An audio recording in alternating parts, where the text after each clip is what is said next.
Your money-making broadcast starts now. Good afternoon, Canadian investors. It has been a defining week for North American markets, and Friday delivered the exclamation point. The PCE inflation data came in right where we needed it to. Dell had the best day in its history, with a 32% surge, and the S&P 500 inched up to 7,580. But for Canadian investors, the real question is how this translates into opportunities on the TSX, and how the Canadian dollar positioning plays into the equation. The Dow led today with a 0.72% gain to 51,032, driven by the industrial and materials exposure that mirrors our Canadian market. The Nasdaq added 0.2% to 26,972. Oil continued its pullback with Brent at $129.09, down 1.29%, which is a double-edged story for Canada. Lower oil weighs on energy-heavy TSX components, but also signals easing inflation pressures. Our portfolio sits at $105,914 total, up 0.95% on the day. The Canadian holdings performed well. CP.TO held steady at 124.86 Canadian dollars with a plus 10.8% total gain. FFH.TO pulled back 4.16% to 2,153.17 Canadian, a position we are watching closely for re-entry opportunities. BB.TO was fully exited this week at a 13.7% gain.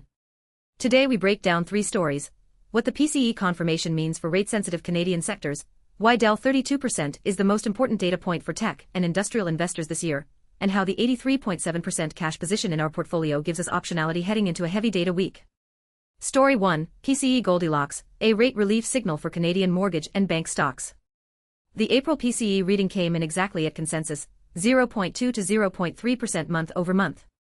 This is the outcome Canadian investors should celebrate most. The Bank of Canada has been walking a tightrope between supporting a housing market that is sensitive to every rate move and managing inflation that has been stickier than hoped. An inline PCE south of the border takes immediate pressure off the Bank of Canada to match any aggressive Fed tightening. When we look at the internal composition of the PCE report, the details are even more encouraging. Services inflation excluding energy and housing, which is the most persistent component, showed meaningful deceleration.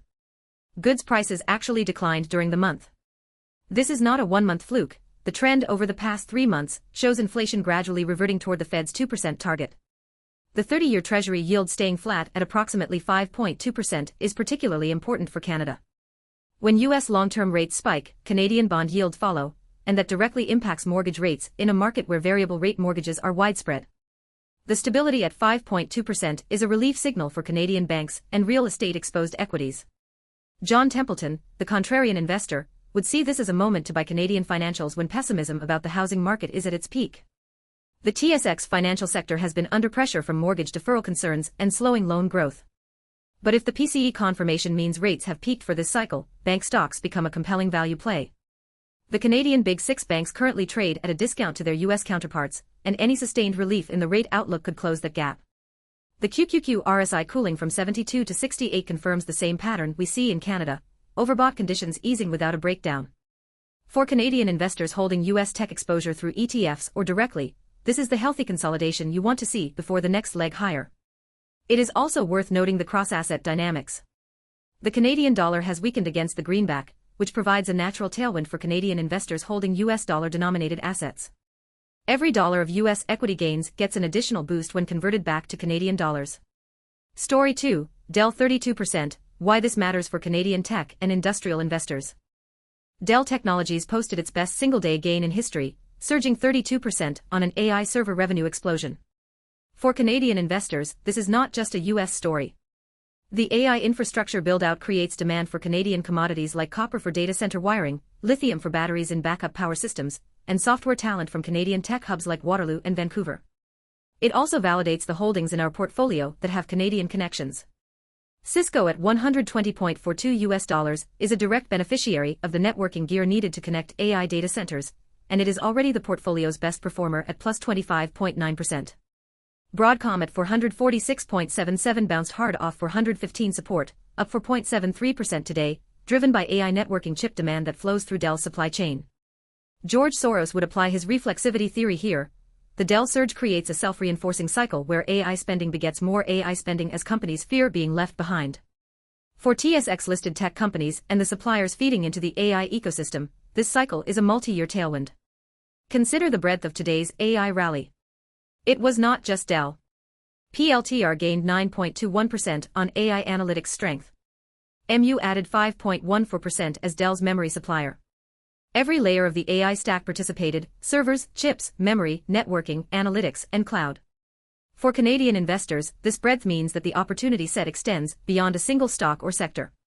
TSX listed technology companies with exposure to data center construction, power infrastructure, or AI software could see sustained demand. Shopify, for example, while not directly an AI infrastructure play, benefits from the broader technology spending environment that the Dell results confirm is robust. The Canadian dollar's recent weakness against the greenback adds another dimension. A weaker loonie means US dollar-denominated holdings in your portfolio are worth more in Canadian dollar terms. Our portfolio's US holdings get a natural currency tailwind that adds to the return. For Canadian investors, this is a critical consideration when building cross-border exposure. Story 3, Portfolio Cash and the Week Ahead Setup. Our portfolio hit a new all-time high today, at $105,914. The surprising detail is that 83.7% of that is sitting in cash. The rebalance executor made a disciplined decision to cut 50% of positions intraday, locking in gains and preserving capital through a period when the macro setup was unclear. Today's PCE print and the Dell explosion begin to change that calculus. Benjamin Graham, the father of value investing, would look at this cash position as a margin of safety, waiting for the right pitch before swinging. He believes the concept of margin of safety is one of the most powerful ideas in investing. It is not about predicting the future perfectly, but about positioning yourself so that you can survive mistakes and capitalize on opportunities. The current cash position provides exactly that. The Canadian holdings in the portfolio tell their own stories. CP.TO at 124.86 Canadian has been a steady performer with a 10.8% total gain, benefiting from Canadian Pacific's rail network advantage in a trade environment that favors cross-border shipping. Canadian Pacific's rail network connects key Canadian resource regions to U.S. markets, and as AI infrastructure build-out accelerates demand for construction materials and equipment, CP.TO is uniquely positioned to benefit from increased freight volumes. FFH.TO at 2,153.17 Canadian pulled back for 0.16% today, which is a position demanding attention. Fairfax is a well-run Canadian insurer with a global value portfolio, and pullbacks of this magnitude in a quality name often present re-entry opportunities. Prem Watsa, Fairfax's CEO, is known for his value-oriented approach and disciplined capital allocation. A 4% drawdown in a name with Fairfax's track record is usually a buying opportunity, not a reason to panic. For the week ahead, Canadian investors should watch the ISM manufacturing PMI on Monday, and the Canadian jobs data alongside the U.S. non-farm payrolls on Friday. If the Goldilocks narrative holds across both countries, the case for deploying some of that cash into undervalued Canadian sectors becomes strong. The 83.7% cash position is not a sign of bearishness, it is optionality. And optionality is valuable when the data starts to confirm your thesis. For Canadian investors positioning into next week, here are our 4 recommended stock picks tailored to different risk profiles. First, the safe pick is Cisco at $120.42. It is a Buffett mode stock with AI networking tailwinds confirmed by the Dell 32% surge, and it offers Canadian investors US dollar exposure with a strong total return of 25.9%. The dividend yield adds a small income component for Canadian income-oriented investors. Second, the balanced pick is CRM at $191.10. The PCE confirmation fully resolved the earnings overreaction. Citi has a 225 target, and CRM's enterprise software focus aligns with the AI productivity theme that Canadian businesses are also adopting. Enterprise software spending tends to be resilient even in uncertain economic environments because it drives direct productivity improvements. Third, the growth pick is Broadcom at $446.77. The 415 support bounce is confirmed. AI networking chip demand is accelerating directly from Dell and other server manufacturers. AVGO's diversified revenue base across networking, storage, and broadband provides multiple growth engines beyond just AI. Fourth, the value pick is SoFi at $18.22. The 16.50 resistance break is a major technical milestone, and for Canadian investors, SoFi represents exposure to the U.S. fintech disruption theme without taking on domestic Canadian banking risk. The next technical target is $19. SoFi is now trading above both its 50-day and 200-day moving averages, which is a bullish technical configuration that momentum traders watch closely. The market outlook heading into June is cautiously optimistic. The PCE removed the biggest inflation uncertainty. The 30-year yield stabilizing removes the rate shock risk that would hurt Canadian mortgage markets. And the Dell 32% move confirms the AI infrastructure thesis is real and durable. The geopolitical landscape is worth noting. Iran ceasefire talks are ongoing and the Russian drone incident in Romania, while concerning, is being absorbed by a market focused on fundamentals rather than headlines. The caveat remains the 83.7% cash position. We have the firepower to deploy if next week's data confirms the Goldilocks environment. Monday's ISM manufacturing PMI is the first catalyst. A reading above 50 would signal expansion and provide the first green light for redeployment.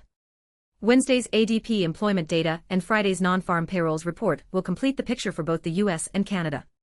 If ISM and payrolls cooperate, the bull case for both US and Canadian equities becomes very compelling. The most dangerous mistake in investing is forcing a trade when the picture is unclear. Right now the picture is clearing, and the prudent approach is to confirm the data before committing capital. See you at 7 a.m. Eastern for shorts. Check our shorts for a 60-second highlight. That's all for today. We all become wealthy together.